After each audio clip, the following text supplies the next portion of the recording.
pagi Bapa, selamat pagi Yesus, selamat pagi Roh Kudus. Terima kasih atas anugerah-Mu. Semalam telah berlalu, ku memuji, ku bersyukur, memuliakan nama-Mu. Allah Bapa, Putra Roh Kudus, terima kasih. Shalom, selamat pagi. Salam sehat untuk semuanya. Ada banyak kebaikan Tuhan yang selalu melimpah di dalam kehidupan kita. Mari kita akan berdoa sebelum kita menikmati sarapan sorgawi kita. Bapa dalam surga, terima kasih buat cinta-Mu yang sangat luar biasa. Pagi ini ya Tuhan, kami bangun dengan tidak kekurangan suatu apapun. Mungkin ada di antara kami yang dalam keadaan tidak sehat, tetapi Tuhan, kami percaya bahwa kebaikan Tuhan tetap ada di dalam hidup mereka. Dan kebaikan-Mu itulah yang akan memulihkan kesehatan mereka. Terima kasih ya Tuhan. Terima kasih ya Bapa, karena cinta-Mu yang sangat luar biasa. Dan kami telah siap menikmati sarapan sorgawi untuk setiap kami. Kami percaya firman-Mu akan membuat kami hidup di dalam kelimpahan. Dalam nama Tuhan Yesus, kami berdoa dan mengucap syukur. Amin. Anak-anakku yang Tuhan kasihi, tanpa terasa kita sudah sampai di ujung minggu pertama di bulan Februari. Kalau di hari Selasa, ya, khususnya untuk warga negara Indonesia keturunan Chinese, begitu ya, orang Tionghoa merayakan peringatan Hari Raya Imlek.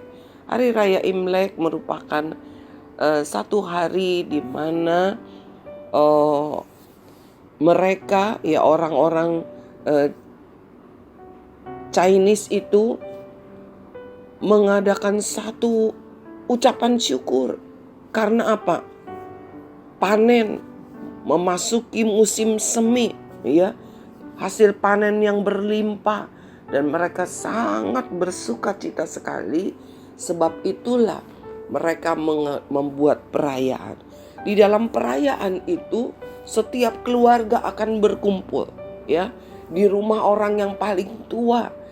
Kalau ada kakek nenek, mereka semua akan berbondong-bondong ke rumah kakek nenek. Di situ mereka akan duduk bersama, makan bersama, saling memberkati satu sama lain dengan apa?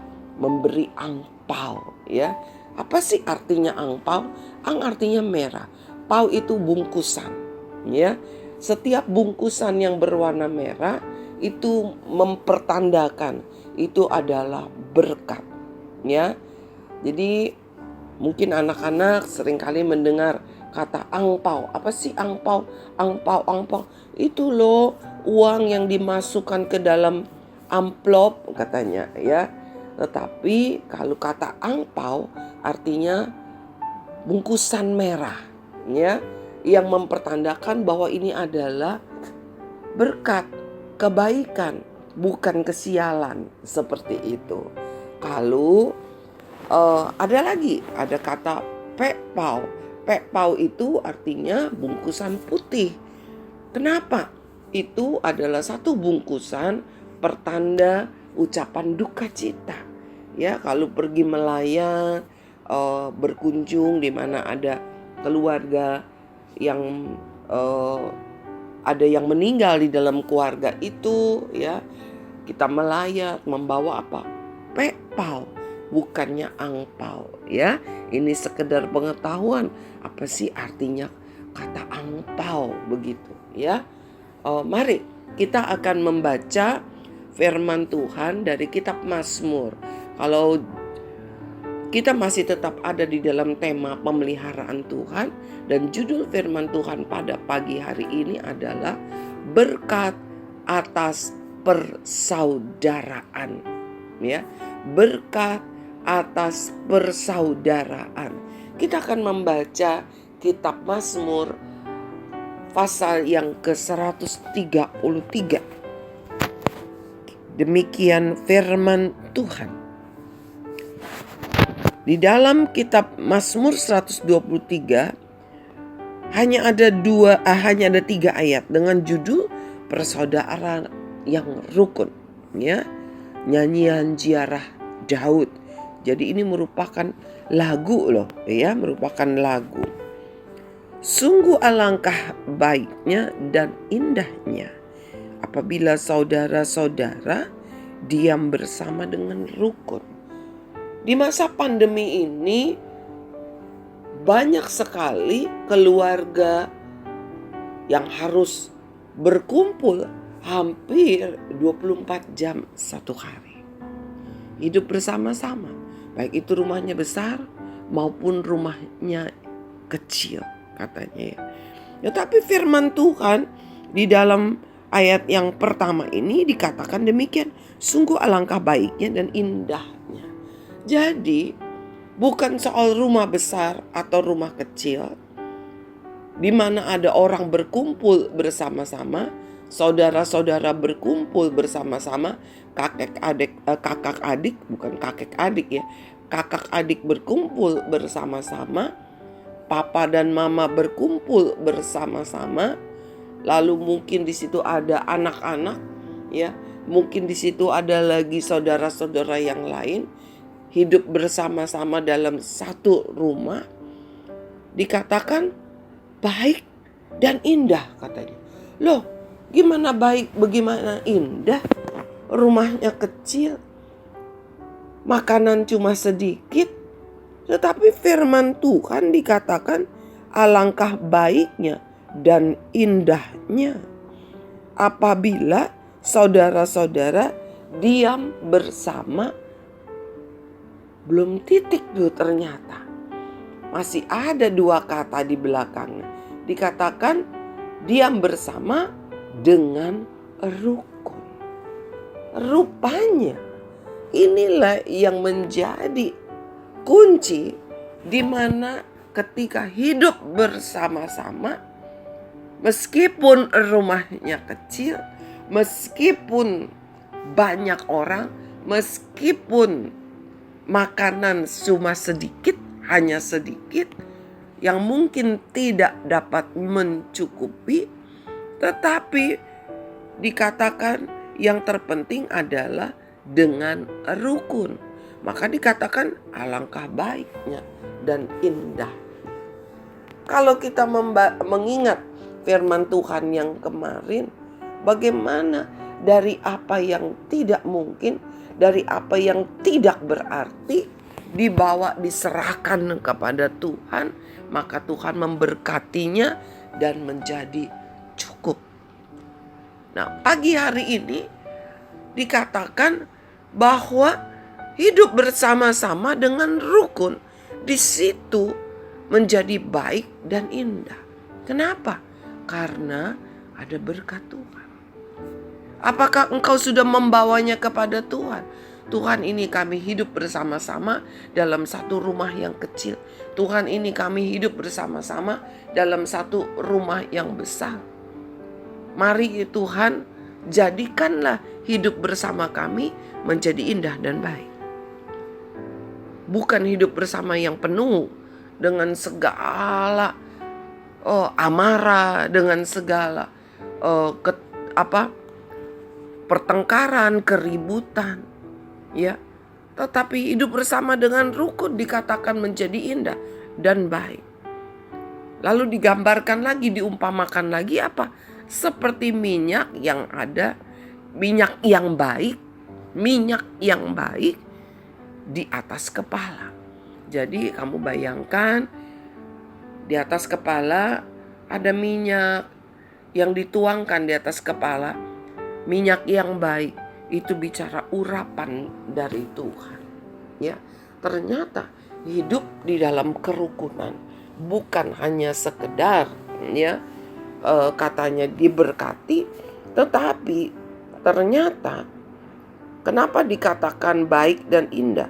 Karena ternyata ada urapan daripada Tuhan. Hidupmu, hidup yang diurapi Tuhan. Apa artinya hidup yang diurapi Tuhan? Hidup yang ada di dalam segala kebaikan Tuhan. Hidup yang ada di dalam segala hikmat Tuhan. Tuhan mengurapi apa yang engkau kerjakan menjadi berhasil. Engkau belajar dengan sungguh-sungguh, engkau berhasil.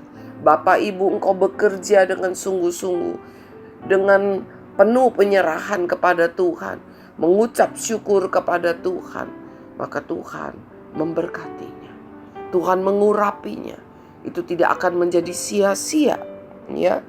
Dikatakan seperti minyak yang dari kepala meleleh sampai ke janggut, ya. Orang Israel itu mereka memelihara jenggot, ya. Kalau dalam bahasa sehari-hari itu adalah jenggot yang panjang. Minyak itu mengalir dari kepala turun sampai ke janggutnya. Kalau minyaknya cuma sedikit, nggak mungkin sampai ke janggutnya, ke jenggotnya, ya.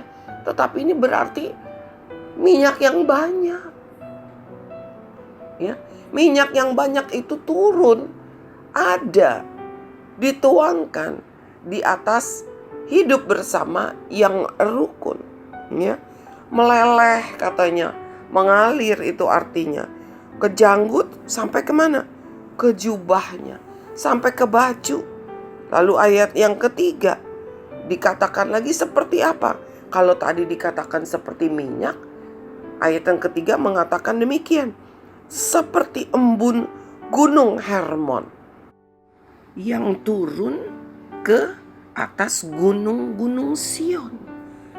Sekarang pertanyaannya, berapa jauh sih gunung Hermon ke gunung Sion? Ada sekitar 400 km jaraknya, ya. Jarak 400 km bukan seperti dari rumah kamu ke SKBB, atau dari rumah saya ke SKBB, atau dari rumah kamu, rumah saya ke Kalideres, ke Tangerang, atau mungkin ke airport Cengkareng. Tidak, tetapi kurang lebih dari Jakarta ke daerah Banjarnegara. Di mana itu? Saya juga belum pernah, ya. Tetapi kalau lihat di peta, Banjarnegara itu terkenal dengan daerah dataran tinggi Dieng, ya. Yuk kita pergi ke Dieng, bagus loh pemandangan gitu, ya. Saya belum pernah pergi ke sana. Artinya begitu jauh. Kurang lebih, ya, dari Jakarta ada pergi ke dataran ke daerah Banjarnegara, dataran tinggi Dieng itu ada di Jawa Tengah, ya. Nah, begitu jauh. Coba bayangkan embun dari satu gunung bisa turun begitu, artinya terbawa angin, ya. Embun itu kan uap air, ya.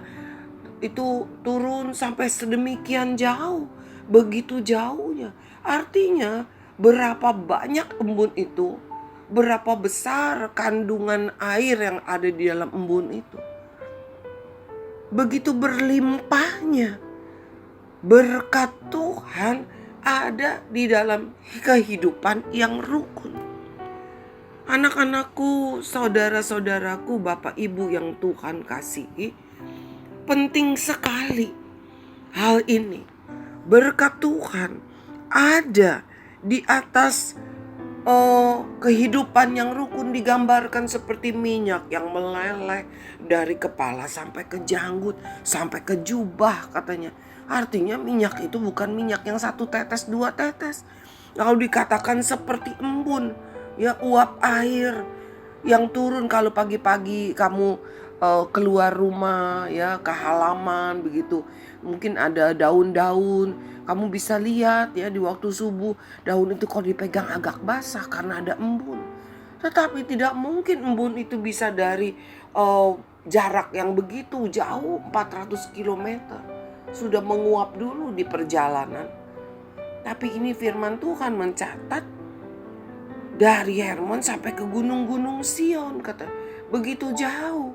Sebab kesanalah Tuhan memerintahkan berkat. Rasanya tidak mungkin, tetapi dikatakan sebab, ada kata sebabnya. Ya, bisa menjadi mungkin sebab apa? Kesana Tuhan memerintahkan berkat. Ada koma, kehidupan untuk selama-lamanya. Bukan hanya berkat, tetapi ada kehidupan. Mari kita mau belajar dan hidup bersama dengan baik, dengan rukun. Maka disitulah ada kelimpahan. Kita berdoa.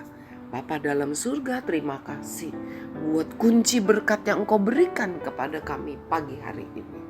Kami mau mengucap syukur karena kami masih bisa hidup bersama-sama dengan sanak keluarga kami. Meskipun mungkin rumah kami kecil, meskipun rumah kami mungkin tidak bagus, kamar kami, ruang kami sempit-sempit, tetapi kami mengucap syukur. Karena Tuhan tetap akan memerintahkan berkat yang berlimpah. Terima kasih ya Bapa. Kami percaya, kami bawa pekerjaan kami ke dalam tangan Tuhan. Kami bawa apa yang kami sebagai anak-anak telah pelajari ke dalam tangan Tuhan. Dan kami percaya Tuhan akan memberkati, menjadi berlimpah-limpah, menjadi berhasil. Terima kasih ya Bapa. Kami berdoa hanya di dalam nama Tuhan Yesus Kristus. Amin. Anak-anakku, kerabat dan sahabat, rekan-rekan guru, bahkan para orang tua, Bapak dan Ibu. Tuhan memberkati kita. Amin.